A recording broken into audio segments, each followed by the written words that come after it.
You often talk about or hear talk about the Disney bubble.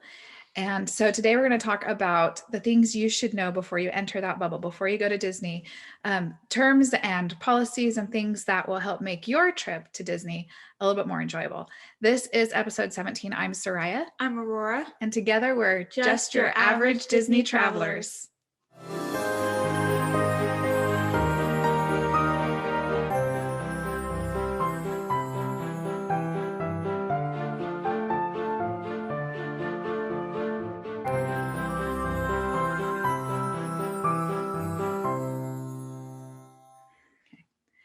So when you're going to Disney, there's a lot of things that terms and phrases and things or practices that you might not be familiar with.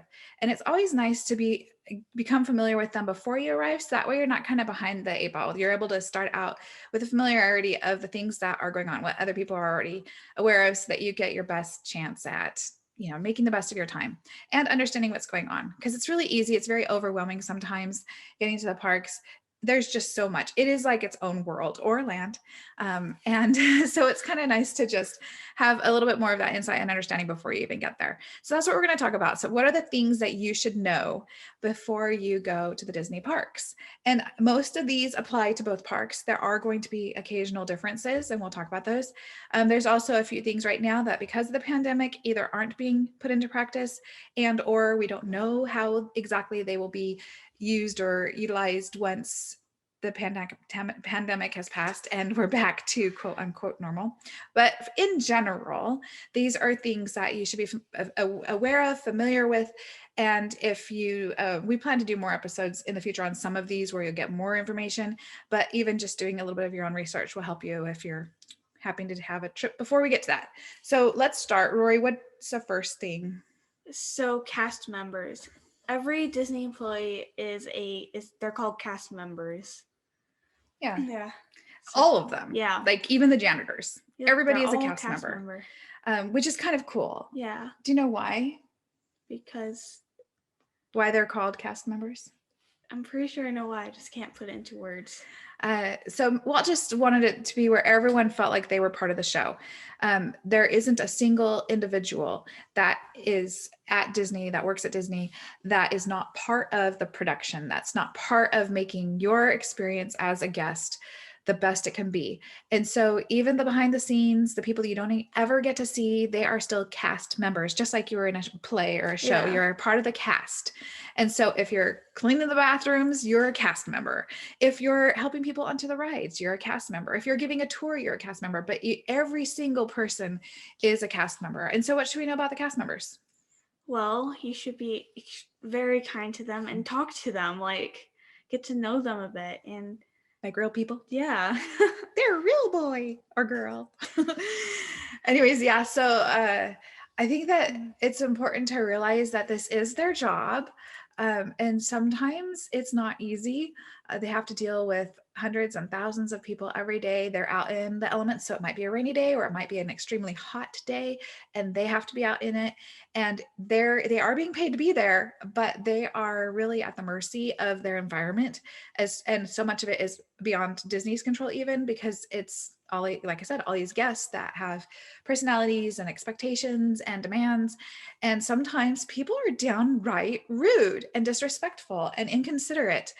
And it just is not nice, for one, to be that way towards the cast members, but it's also does not work in your benefit. What are reasons that what would be reasons to be extra kind to cast members? Well, they can what are you laughing at? No, I was just give us the details. I was just like, these are the secrets you want to know. Well, they can give you tips. They can give you like just knowledge on like a certain thing or ride, whether it's like historical or just a really cool fact. They can also give you free fast passes. That's the fun part. Yeah. They could give you front row seats to show you. You might even be in a show. You never know. Yeah, just be kind, Yeah. have fun, talk with them, ask them about their experiences. I love talking to the cast members who are in line. First of all, it's a fun way to pass time. It's an easy way to kind of let that time pass quickly in an interesting manner. I like to get to know or hear their experiences as cast members. I always ask what's their favorite experience they've had so far, and they usually are gonna, most of the time it's an experience that they had with a guest, like they were able to help a guest have an extra special time. They love doing that, which is where those, extra fast passes might come in, or, like I said, Rory said, getting it, like put it into the show or in the front row seat or giving you something extra. They love to do that when they can. They can't do that to everybody all the time. And so just because you talk to someone doesn't necessarily mean you're going to get any magic, extra magic. No magic for you. But you're more likely to if you're friendly and you just show some interest and show respect and politeness, and that just makes their day. We've had that happen. And it's extra special and it's just fun. So yeah, be nice to the cast members, understand that they are part of the show, but man, they're still doing a job and it's hard. And some people are really rude, and you never know if the person that you're talking to right now, just 10 minutes ago, had someone rip their head off for something that was completely beyond their control. And you've been there in that case where you've had someone treat you that way in a bad manner. And how good does it feel for someone else to come up and be so kind? It means so much. So do that. Share the magic with the cast members by being polite, right? Okay.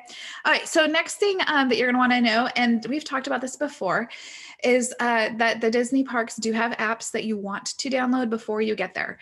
Now with Disney World, they the very first thing when you book a trip, you want to go to mydisneyexperience.com or go to the app, the Disney World app, which also is called My Disney Experience, and enter your information for your trip, whether it's a package that's all inclusive, not all inclusive, but has everything all in one, or even if you're doing it in bits and pieces like a room and tickets and all of that. So enter your information.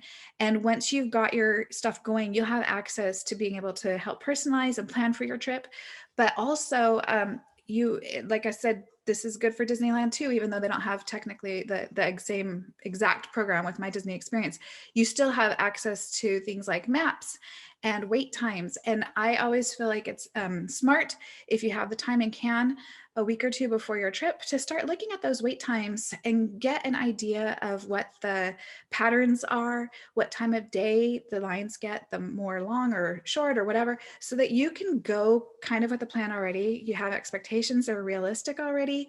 And then when you get there, you know how to utilize your time in a way that is consistent with what the patterns have been. So it's really helpful. And then when you're there, of course, the real time wait times is helpful. The map is helpful. And so all those things will be good for while you're there. In addition to those apps, the Play Disney Parks app is fun. And this is another one that you can utilize even when you're at home. So you can play the games at home, but in the parks, it's cool because while you're waiting in line, there are games and things that you can do or your kids can do to help with that. So the apps, we've talked about it before. Make sure you are prepared. Go download those, and even become familiar and start to use them before you even arrive. Okay. Magic bands. Yeah, magic bands. What are they? Okay. So, as you probably guessed, they're bands, Mm-hmm. but like they're basically your ticket into parks. Yeah. Stuff. They're linked to your account. Now this is only with Disney World. Yeah. Disneyland does not utilize magic bands. They just have tickets. Yeah, they have tickets. But Disney World, and what else do we know about the magic bands for Disney World? What's going on currently? Because this used to be, if you were staying at a resort hotel, they automatically sent you magic bands. They have discontinued that since the pandemic, and it's not expected to come back. Magic bands are still in use, though. Yeah. How can they use magic bands, even if they don't get sent to Disney or by Disney? You buy them? Yeah, you buy them. You can purchase them, or if you have some from previous trips, then you can utilize those. They're still on your account, and you just indicate that that's the one you want to use. But you can purchase them, and they have tons. Yeah, they have like just plain colors, and then they have like ones that are like characters or different themes. Yeah. Mm-hmm. And so the magic bands are just convenient when you're at Walt Disney World, because like Aurora said, you wear them on your wrist, And then you don't have to worry about pulling out a card or a ticket or something. You use it to scan whenever you're entering the park, whenever you're going to use your fast passes. If you are even on your door room, the room in the, if you're at a Disney Resort Hotel, a Walt Disney World Resort Hotel, it's like a room key. You can even, if you're an adult, not the kids, unless you've given them permission, but I wouldn't recommend it. You can do charges using your Magic Band up to a certain amount. So it's just convenient and easy, but it makes it so really you just have to make sure you're wearing that when you leave your room. Isn't it waterproof? It is. So you can wear it in the water parks or in the shower or in the pool. So yeah. But again, this is only at Walt Disney World, but it is something that if you're going to Walt Disney World, even if now that it's not free, it's something you want to consider. You don't need it. You can use the tickets that they give you, the room key that they give you. You don't need to have a Magic Band. You can still do all of the same things without it. It's just convenient. And since some of us have gotten used to it from recent years, it's just kind of fun. And it's an accessory. It becomes a souvenir. Yeah. So, all right. What was next on our list? I think that's me. Fast passes. Yeah, okay. So this is one of those that is not currently happening because of the pandemic. They've kind of put a pause on them, but we do expect them to come back. The catch is we don't know what they'll look like when they come back. So all we can tell you is really the basics of what fast passes are, because that's in general going to stay the same. And then what they've been doing in the parks, and they are different at Disneyland versus Disney World. So fast passes, what they are basically the ability to skip the line pretty much. Or most of the line. Yeah, you still have. So how it works. And the nice thing traditionally, again, can't say for sure how it's going to look when they come back after pandemic, but prior to COVID, they have been free for the most part. So anyone who has a Disney park ticket can utilize the Fast Pass program for free. And so you would go in, you have your tickets, and the way you did it is a little different at Disney World versus Disneyland. At Disneyland, you go in, and once you're in the parks, you can access Fast Passes by using a kiosk or an app, which you'd have to pay extra for that. We'll talk about that in a minute. But you can do it either electronically or at a kiosk. You get your Fast Pass, which is giving you an assigned time to come back. It'll give you a 1 hour window. So it'll say, oh, come back between 10:15 and 11:15. And so when you return during that window, instead of getting in the line for the regular standby line, you instead get in the line that's specifically for Fast Passes. And this line is so much smaller because Disney has traditionally released only X amount of Fast Passes per hour for each ride, to make sure that that Fast Pass line is always short. It gives those that were able to get that Fast Pass a really quick access to that ride. So instead of waiting in the standby line for 45 minutes or whatever it is, you can be going and getting a corn dog or going and riding another ride or meeting a character or doing anything else until you get that window. And then that window, you come back and you wait for 5 minutes, maybe 10 at the most, and you're on the ride. And so it just saves you time. It gives you the ability to do more things or to do it at a more relaxed pace, whichever way you utilize it. And then at Disney World, the way that they've been doing it is through pre-selecting your Fast Passes. So before you even went on your trip, you'd have the option or ability to pre-select up to 3 Fast Passes. And then as you were there on your trip and you use those Fast Passes, once on that day, once you've used all 3, you could go and either go to a kiosk or go into your app again and choose to get another one. The drawback on that one is that the best ones, the rides you really want the Fast Pass for, are pretty much done. By that day, there's not going to be more available. So you really want to secure those as far in advance as you can. And so, like I said, this is how it's been at Walt Disney World. We don't know if that's how it'll come back or not. Same with Disneyland. We don't know if it'll come back in the same manner. But in general, that's what they are. It's how you use it. You don't need to use your phone, but you can. You could just use your paper tickets, whatever's more convenient to you. As part of that, I said the Max Pass at Disneyland, the app that you could get your Fast Passes electronically, that is extra. The rest of the ways so far, they've just been free. But if you chose to add the Max Pass option to your day, um, you could do it, and there's different ways to do it, but we're not going to get into it because we don't know how it's coming back. But if you have Max Pass for that day, it was there was a charge for it per person each day you were using it, and then it allowed you to get those electronically, which meant you didn't have to walk across the park and go to the kiosk and get the return time and then come back and go do what you were going to do. Made it really quick and easy, reduced our steps a lot. You already do a lot of walking. You don't need the extra walking. And so it saves a lot of time that way, made it really quick and easy. We were able to do more, honestly, using fast passes through the Max Pass system, right? Yeah, it was worth the price for us. Max Pass also, in addition to those fast pass, the ability to get those fast passes easier, also came with free photo pass for the day that you had the Max Pass for. And that was really nice. And so that leads into what is PhotoPass.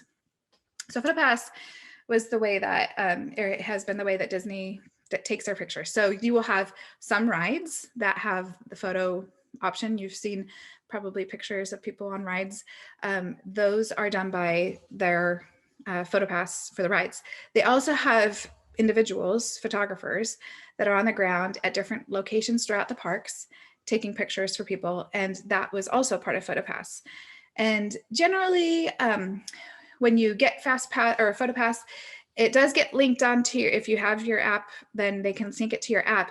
But if you don't already have Max Pass or have not already purchased a photo package, when you see it, you're going to see a watermark and you won't be able to download it. And so it's not really yours. You can see it, but you can't use it or obtain it until you pay for it. So if you either have the Max Pass, which means then that day all of your pictures are for free, or you purchase the picture either individually, which I don't recommend because that's really expensive, or you can do it by day or by week, depending on what you were, how long you were going to be there and how many pictures you wanted to do and all of that. But that was PhotoPass at Disney World. It's cool. They call it Memory Maker, and they have beyond photos, they do videos, and that's really fun. Like we have videos from like Mine Train, Seven Dwarfs Mine Train and stuff, and that's really cool because then it's not just a photo. You actually get a video of you on parts of the ride, and it's kind of cute and cool. But things about PhotoPass in the past that are really great is that the photographers will take a picture with your camera or phone. And so then you can still get a picture of everybody together at that same location and not have to pay for anything. Of course, their equipment is more professional, and so it looks nicer and all of that. But right now during the pandemic, they are not doing that just for safety reasons. So they will not use your picture or your camera to take a picture. If you want that, you have to use PhotoPass.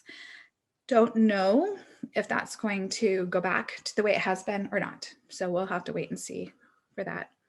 You want to talk to us about your next thing? Yeah. Pin trading. We've talked a little bit about pin trading before. Yeah. So just give a quick overview. What should they know before they go? Well, pin trading is I'm not good at explaining things. Okay. I'm trying to think about. Okay. So basically, it's just a bunch of pins that are related to Disney. It can be almost anything Disney. It could be characters. It could be, there's collections where it has several different characters like in a certain design. There's just many. It could be food items. Yep. It could even be like symbols that relate to things. I have a pin that's Ariel's fork. Yeah. With the bent. Yeah. Thing. The bent prong. Yeah, I have. It's just that, nothing else. And some pins are just by themselves. They're not part of a set, and then some are parts of a small set or a large set. Or there's just all kinds. And then there's also like things. There's lots because there's also different sets, but it's all one kind of thing. So if you were going to the parks, what do you need to know about pin trading? Well, first you want to already have pins to trade. Yeah, if you want to trade, yes, it's smart to get them before you go. Yeah, eBay is a great place to get a lot of pins for barely any money. Yeah, because at the parks, your cheapest pins, the least expensive, are still going to be a good $6 or $7 each at least. But on eBay, you can get a whole, like they call them lots, a lot of pins and variety of sizes and then prices. So like you could get a lot of 100 for less than $50 if you look and find a lot like that. And so that's like Yeah. 50 cents a pin, and Yeah. so that's a lot better. Um, Cast members, like if they have pins, a lot of times like they'll have like a lanyard, or if they're at like a Like at a station, like sometimes they'll have a board, like a cork board. Yeah.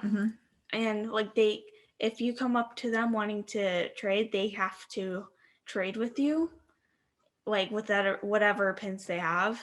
So Yeah, they can't deny a trade as long as you're giving them an actual tradable pin. It has to be a Disney pin that's made for trading, and it has to be in good condition, and it has to have the back.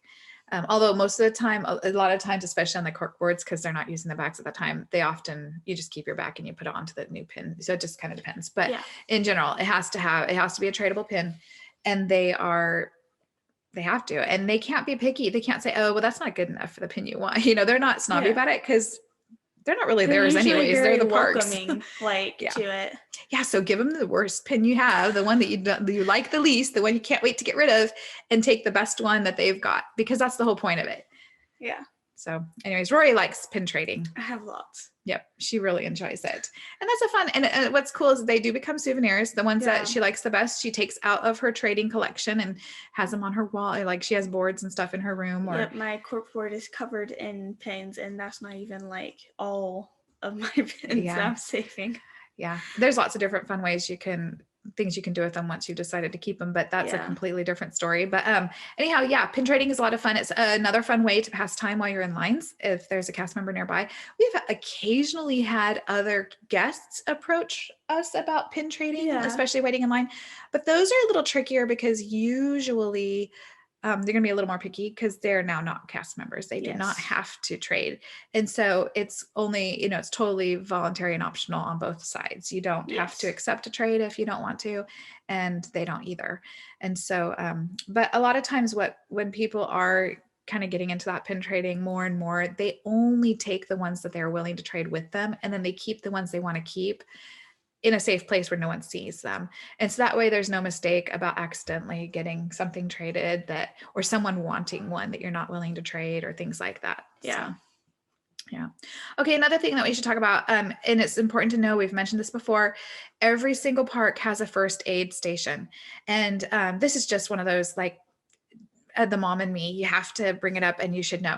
And so going back to having those apps, it's really helpful to, before you go, identify where those stations are in each park. Each one has one, but know where it is. So that way, when you do have something come up, you're not frantically like, oh, where are we? Is it close? Is it far? How do we get there?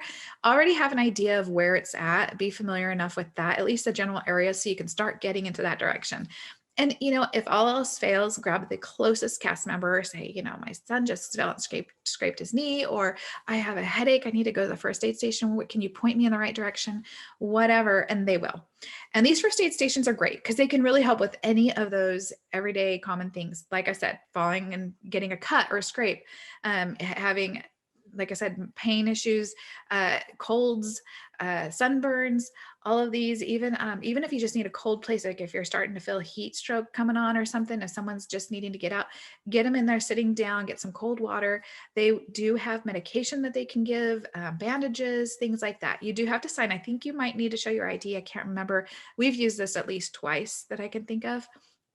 And it's been really helpful. So this is another one of those ways we talked about things to pack.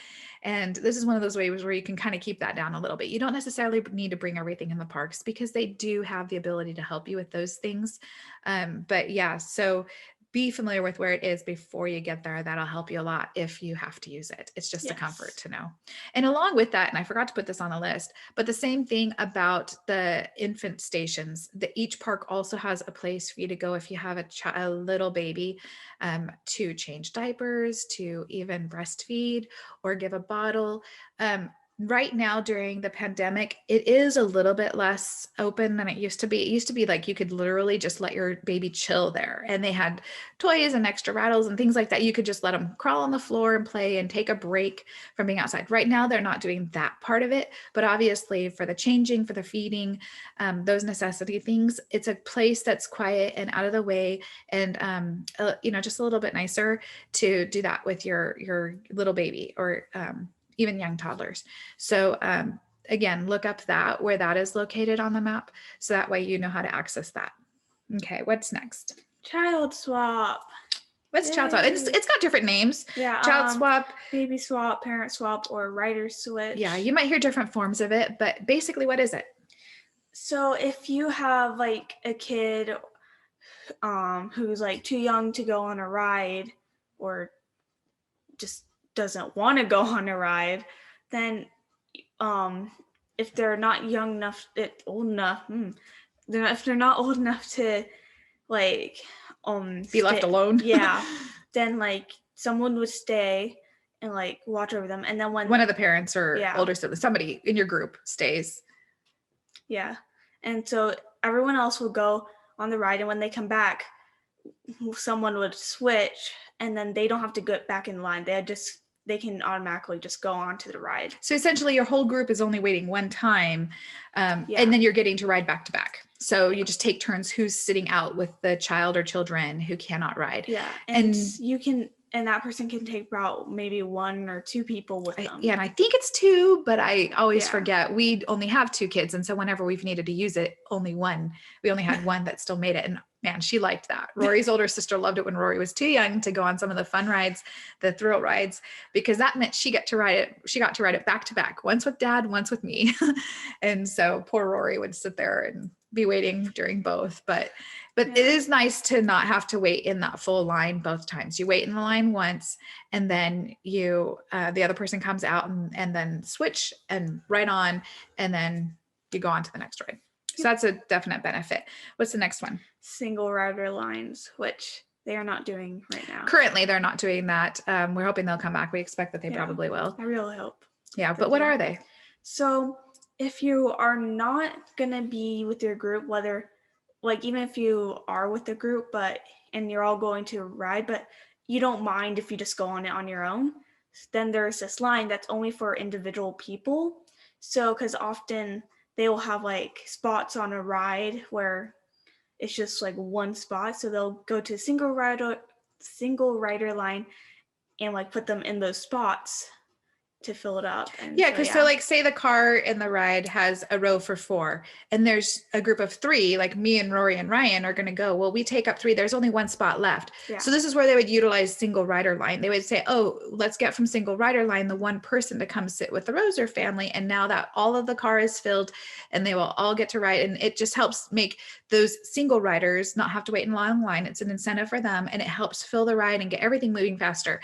Obviously during the pandemic they're not doing that because they're keeping parties separate. So they would rather have one party per the whole car than put people that aren't together right next to each other. They're giving space. So currently it's not being utilized.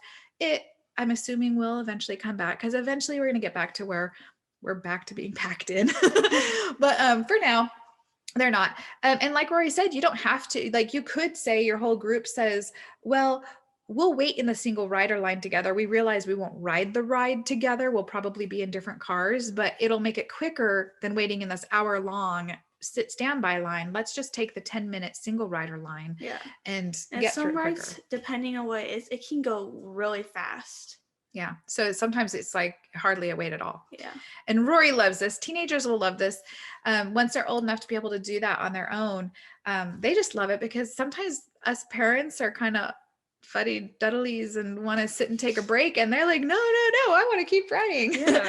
Or like, sometimes there's a variety of reasons. Maybe the parents are doing a younger kids ride, the older kids are like, I want to go on Mission Breakout or something like that instead, and so they can go do that while the older the parents are doing something else. So it gives a little flexibility.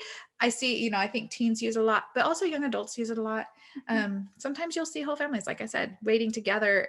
You still in line talking while you're waiting, but then you just ride the ride separately. Yes. All right. So another thing that is fun to know about ahead of time are celebration buttons. So Disney loves to celebrate with you. If you have a birthday, if you have an anniversary, if you just graduated, if you got a promotion at work or whatever, even if it's just your first visit, they have buttons that you can wear. They're kind of big, and they will say what it is in general that you're celebrating. And usually there's a space to use a Sharpie, and they'll write your name and what it is you're celebrating or what birthday it is or whatever, and wear it proudly. So you want to get these usually at City Hall or at, whatever the front, not all the parks call it City Hall, but basically that public, oh goodness, customer service area at the front of the park. Go and tell them what you're celebrating. If you're at a Disney Resort hotel and you go to the desk at the front desk at your hotel, they usually have buttons too, so you don't have to wait till you get to the park. Sometimes cast members will have them on them, but mostly they'll direct you to City Hall. And you just tell them what you're celebrating. They'll give you the button, wear it, because sometimes it's simply that people are like, oh, hey, happy birthday, but sometimes We've gotten maybe like a fast pass a couple of yeah, times. yeah. Yep. And so sometimes, or like, especially, we recently just had my sister and her husband on, and they talked about when they got engaged and they got lots of extra magic thrown their way because they were wearing their just engaged buttons. And so go ahead and use them and celebrate. It's fun. I've been one time where we celebrated it. We put it was our anniversary. I was with it was with my sister Debbie and a couple friends. And we happened to, it was kind of weird. It was two coworkers, my sister and her coworker, and then each of them brought a sister. So it was the four of us, but we are all kind of meeting. And so we put that it was our anniversary of how many hours we had known each other. And we wore these anniversary buttons of, it's our anniversary. We've known each other for 50 hours or whatever. So it's okay to be silly and goofy. No one gave us extra fast passes or anything, because that was a ridiculous celebration, but it was still just kind of fun. It was silly and fun, and it made us smile and made a couple other people giggle. And so, yeah, celebration buttons are a lot of fun. I recommend using them. Last of all, the last thing I would just say is, for any type of assistance with a trip like this, I totally recommend, before you go or before you book, even talking to a travel agent that specializes in Disney travel.